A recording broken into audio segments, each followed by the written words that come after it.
సర్కారు రాష్ట్ర చరిత్రలోనే కనీవిని ఎరుగని రీతిలో లక్షలాది ఉద్యోగాలను భర్తీ చేసింది. ఒకటి కాదు, రెండు కాదు, ఏకంగా జంబో రిక్రూట్మెంట్ నిర్వహించి యువతీ యువకుల కలను సాకారం చేసింది. గ్రూప్స్, పోలీస్, ఇరిగేషన్ వంటి ప్రతి శాఖలో జాబ్స్కు నోటిఫికేషన్ జారీ చేయగా ప్రతిభ గల అభ్యర్థులు కొలువులు కొట్టుకున్నారు. ఉద్యోగార్థులు కూడా ప్రతి నిమిషాన్ని సద్వినియోగం చేసుకుని ప్రణాళికాబద్ధంగా చదివారు. ఒక్కొక్కరు 5-6 ఉద్యోగాలు కూడా సాధించారు. రాష్ట్ర సర్కారు చొరవ తీసుకొని నిరుపేదల బిడ్డలకు ఉచితంగా భోజనం, కోచింగ్ ఇప్పించింది. ఎస్సీ, బీసీ, గిరిజన సంక్షేమ శాఖల ఆధ్వర్యంలో జిల్లాల వారీగా ప్రత్యేక శిబిరాలు నిర్వహిస్తుండగా వేలాది మంది గిరిజన బిడ్డలు ఉద్యోగాలు సాధించారు.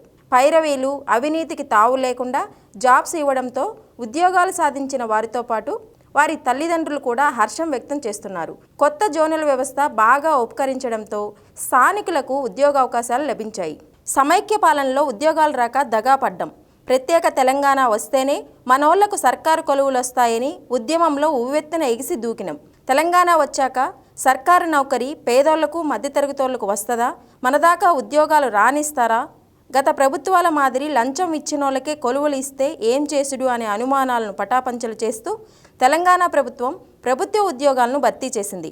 తెలంగాణ వస్తే 1,00,000 ఉద్యోగాలు ఇస్తామన్న సీఎం కేసీఆర్ హామీని నెరవేరుస్తూ 1,50,000 పైచిలకు ఉద్యోగాలు ఇచ్చారు. ప్రభుత్వ ఉద్యోగమే లక్ష్యంగా కష్టపడి చదివిన వారికి పారదర్శకంగా ఉద్యోగాలు కల్పించారు. ఉన్నోడు లేనోడు అనే తేడా లేకుండా నిబంధనలను అనుసరించి అర్హత సాధించిన ప్రతి ఒక్కరికి ప్రభుత్వ ఉద్యోగం ఇచ్చింది. ఏ చిన్న పైరవీ లేకుండా, నయా పైసా అవినీతికి తావు లేకుండా నియామకాలు చేసింది.